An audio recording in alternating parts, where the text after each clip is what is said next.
Kemudian bila Nabi nak keluar dari rumah, tengok tentera kafir Quraisy dah standby kat luar rumah Nabi. Semua standby nak bunuh Nabi. Macam mana nak beritahu kat semua, nak berubah bukan senang. Nak berhijrah bukan senang. Halangan mesti ada. Tak adakah Nabi membatalkan hasrat? Tak. Nabi siap panggil Sayyidina Ali. Wahai Ali, kau gantikan aku kat tempat tidur aku. Sayyidina Ali punya gembira sebab dia dapat peluang berbakti, menyumbangkan khidmat dia, menggantikan Nabi kat tempat tidur. Seronok. Kan? Cuba kalau kita dengan imam minta tolong, ada orang nak pukul aku ni, kau gantikan aku kat tempat tidur. Agak-agak macam mana gitu? Kau nak mampus seorang. Tak nak ganti kan? Macam tu kan? Tak.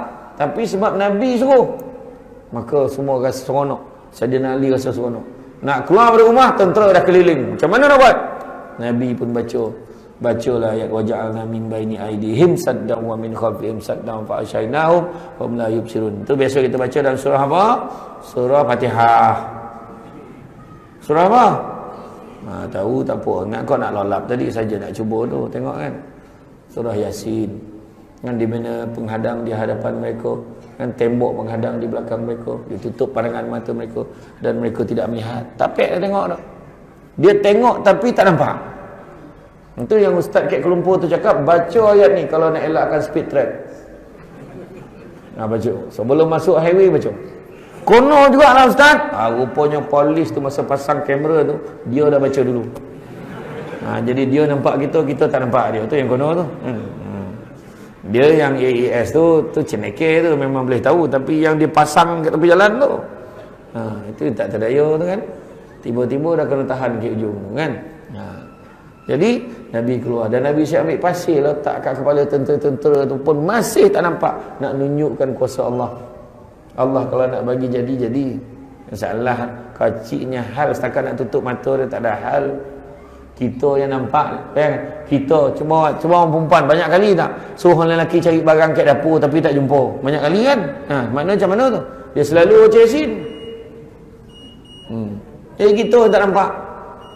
Garam tak jumpa. Depan mata punya toruk butuh. Sebab apa? Kuasa Allah. Wahai siap dah lah depan mata, siap tulis garam butuh. Siap tulis macam tu. Garam butuh, tak nampak ke? Jangan pun tak nampak ke? Tak nampak. Kan? Tu nampak kancing masuk dalam bilik air kan. Tak ai faham ni tu. Sila jaga kebersihan tandas ni. Tak ai faham dah. Kancing zat tinggal. Buang air tinggalkan kenangan. Itu saya ceramahkan dekat Pasir Besar baru ni, dia letak pantun, baru orang faham. Masuk pantun, lain macam pantun ni. Letak pantun, baru orang faham. Ada kucing, ada tikui, dah kancing jiruh. Ni dah cakap payah mana. Pun payah nak faham. Pergi tampah stiker. Wallahi saya cerita. Dekat masjid, dekat Pasir Besar, kat Gemas, dia pasang tu sembot tu. Dekat setiap bilik tu. Takkan tak babak. Tak tahu perangai orang gitu kan. Pengotor tak pengotor. Malu kita dengan kafir. Orang kafir kat luar negara, pastikan tandas sini bersih daripada sebelum kamu masuk. Berbanding sebelum kamu masuk. Maknanya memang dah bersih, dia masuk dia kena bersih lagi. Bayangkan macam mana standard tu. Macam tu lah. Okey. Jadi kemudian bila Nabi keluar, Nabi duduk dulu kat dalam gosur. Maknanya kita Nabi hijrah ni ada strategi. Bukan main belasah ada. Kan? Jangan tahu aku nak berubah, ya Allah aku nak berubah. Tahu sembahyang sunat buat 1000 rakaat. Besok tu langsung tak datang dah ke masjid. Kan? Tak, dia mesti buat. Kan Nabi kata aku suka umatku beramal walaupun sedikit tapi berterusan. Itu lah. Daripada buat banyak langsung tak buat kita. Aku panggil kita tu. Kemudian Nabi ikut jalan mana? Nabi tak ikut jalan yang biasa dilalui oleh manusia, oleh orang biasa. Nabi ikut jalan yang biasa dilalui oleh binatang-binatang liar. Nak tunjukkan perjalanan menuju perubahan ni bukan senang. Kan? Nak menuju hijrah ni susah. Ya Allah. Kita siapa yang nak pergi Makkah, nak pergi Madinah, pergi umrah, pergi haji, cuba tinggal daripada dalam bas, tengok tepi-tepi jalan kan, macam mana bukit bukau, batu-batu tu. Macam manalah Nabi nak ikut jalan tu. Masalah bukan itu jalan Nabi ikut. Itu okey tu yang kita nampak tu. Masalah Nabi ikut jalan yang tidak biasa dilalui oleh manusia. Macam mana nak cerita? 7-8 hari Nabi berjalan dengan apa-apa pun tak ada. Susah kan? Nampak tak?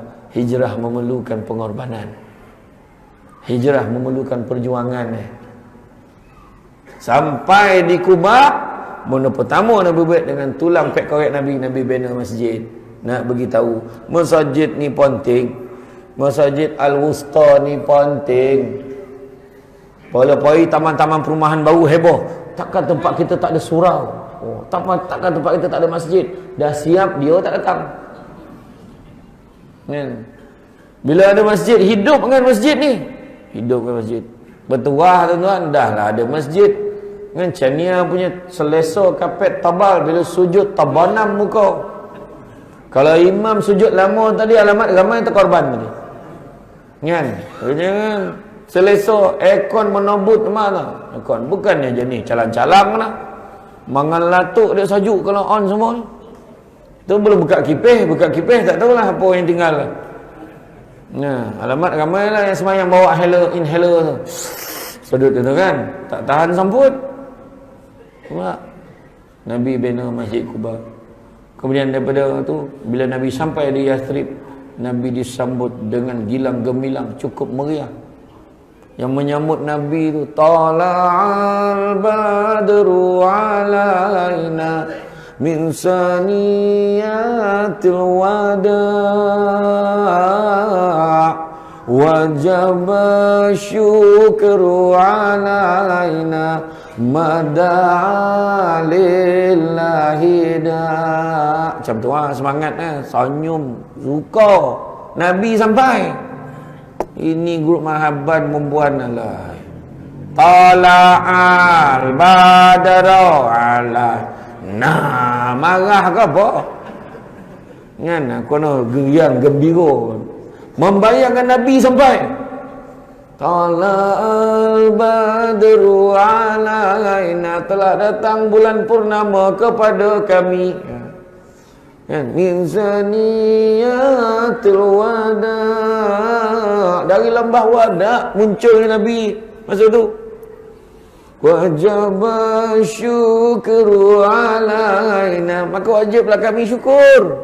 Tentu faham, baru dapat riang tu. Ini mikir lambik lagi kau nak habis ni. Tala'al badru, lambik lagi habis ni macam mana kan?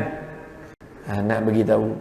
Dan waktu Nabi jumpa tu, tautan saudara persaudaraan Muhajirin dan Ansar, Nabi berjaya persaudarakan. Punya dahsyat persaudaraan. Sampaikan puan Ansar offer bini-bini dia. Ni bini-bini aku ramai ni, mana satu kau nak kau cakap? Jam tu sekali. Tapi puak Muhajirin yang baru sampai ni pula tidak mengambil kesempatan atas kebaikan saudara dia. Tak apa, aku dapat tanah cucuk tanam jadilah, aku tak nak bini kau ni dah. Cuba kalau kita, aku dah ramai ni, mana satu kau nak? Macam tu lah kat milih Dan dia lah suruh pilih, open tau. Bukan dia kata kau pilih lah ni pemalih ni, aku dah tak nak dia. Tak ada. Malah Syamtu sekali. Sampaikan ada satu kisah, puak Muhajirin beli tanah kat puak Ansar ni. Ada satu kisah, dia beli tanah. Sampai dah bila rapet tanah tu, dia pergi tengok tanah. Rupanya ada satu poti dekat dalam tanah tu. Ada satu poti. Dalam poti tu penuh barang omeh. Barang emas, kau tak faham. Penuh dengan barang emas, faham? Kan, bila penuh dengan barang omeh ni tadi, dia panggil balik, "Wan, kau ambil balik ni, poti dengan omeh ni kau punya, ambil." Apa pula? Kau dah beli tanah, poti ni kau punya, kau ambil lah. Tak, aku beli tanah ya. Nampak? Cuba kalau kita, pula kau bangang ambil lah. Kalau kita lah kan. Kalau kita ambil lah.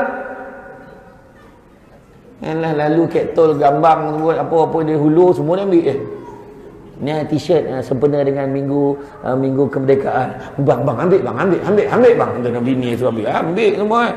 Buah limau ambil, kayu Cina ambil kata. Ini kan pula satu poti omeh. Kalau kita lah pergi khusus masuk bilik hotel. Masuk hotel tu, kunci pintu, tengok ada beg atas katil. Tengok dalam tu penuh duit. Berapa ramai yang kemungkinan akan telefon hotel, tolong ambil ni beg ni bukan saya punya. Ramai lain cakap, kita tak boleh bagi ke pihak hotel. Takut nanti tak sampai pada tuannya. Biar aku simpan. Ada kan? Tu susah kan. Tapi dia boleh buat. Bergaduh tu, sudah macam ni. Kita jangan gaduh. Yang bagi tanah tak nak. Dah aku dah beli tanah, kau ambil lah. Tak, aku beli tanah je. Kau ambil peti ni. Macam ni. Kita jangan gaduh. Kejap lagi, siapa yang lalu kat tanah ni, kita bagi kat dia. Setuju. Lalu seorang lelaki, dia kata, dia pun cerita, kaza tadi kami bergaduh macam ni. Jadi sebab kau lalu, kami setuju nak bagi kat kau. Aku dapat lalu kat tanah ni pun dah syukur dah. Aku tak nak. Dia pun tak nak. La ilaha illallah. Tak nak tu. Sudah jumpa dengan Nabi. Nabi kata, kau ada anak tak? Ada anak lelaki. Kau anak perempuan. Kau kahwin dengan dia, bagi kat dia. Nabi kata. Tak pula. Kahwin dengan anak bagi. Malam pertama. Jangan macam-macam lah. Ni cerita malam pertama ni. Malam pertama isteri dia kat bang. Saya dapat kahwin dengan abang ni pun harta tak ternilai. Saya pun tak nak. Itulah abang pun tak nak. Pulang balik. Tak selesai kan. Akhirnya jumpa Nabi. Nabi kata yang jual tanah ambil sikit, yang beli tanah ambil sikit, yang lalu tadi ambil sikit, pengantin lelaki ambil sikit, pengantin perempuan ambil sikit, lebih itu simpan dekat dalam harta kerajaan. Dah settle. Macam tu sekali. Kita dapat tak macam tu? Tahap persaudaraan dalam Islam dapat tak? Kita selagi tu, kalau dah tak dapat, biar tak dapat semua, puas hati. Itu panggil kita. Itu panggil kita. Cuba perasan nak. Tengok dalam negara kita sekarang, itulah panggil. Kita mati sesama. Biarlah orang lain untung pun. Sudah baru mana kenapa lah kita tak fikir pada dulu lagi. Macam tu. Saya tak merujuk pada apa-apa. Bukan politik ni lah. Ni cerita lain. Kan? Mana tak? Tu lah. Kau ingat. Orang Islam ni. Kena ingat. Islam sesama Islam. Jago. Tak ada mana orang lain jago Islam lagi baik daripada Islam jago. Ingat tu. Ya. Akhirnya apa yang jadi? Itu sebab kuatnya Islam ni dengan perpaduan dia, penyatuan dia. Tu ya.